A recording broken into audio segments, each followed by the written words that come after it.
So today, guys, I'm going to talk about binge eating. This is the third video in regards to this sort of trilogy of videos on binge eating.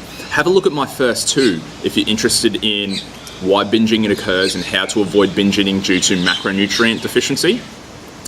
And the second video is on why planned binge eating, such as cheat meals or cheat days, can also be very harmful to your progress. But today, I'm going to be talking about binge eating due to coping or due to emotional reasons. Now, this one is probably the most common in overweight people and probably the most difficult to overcome, because this is often a habit that has been built up over time. So there are many ways to seek comfort in stressful situations or, unhappy situations or situations where you're feeling sad. And some people lean towards food for that comfort because certain foods release certain chemicals in the brain that make you feel temporarily better.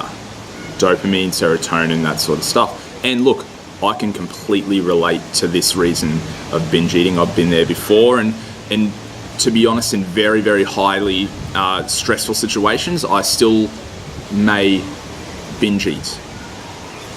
My go-to is either pizza or Ben & Jerry's ice cream. These days, it's under control, significantly under control, but sometimes it's hard to break extremely ingrained old habits altogether. So the difficulty with this sort of binge eating when you're stressed, when you're sad, when life gets tough, is that you're not really eating for the taste. You're not really eating because you're hungry. You're eating because you're eating in a mindless manner to feel better. Now, the secret to sort of overcoming this behavior, and it's a lot more, it's a lot easier said than done, but you really have to focus on your awareness. You really have to be proactive in realizing when you're beginning that pattern to binge eating due to a certain emotional feeling. So when you do notice that feeling, you have to try to come up with other ways to seek comfort before food. And there's numerous different ways to seek comfort. And probably the better methods are to console with friends and family. Close friends, give them a call. Family, give them a call. Spend time with them. Talk through and debrief through your situation with those people.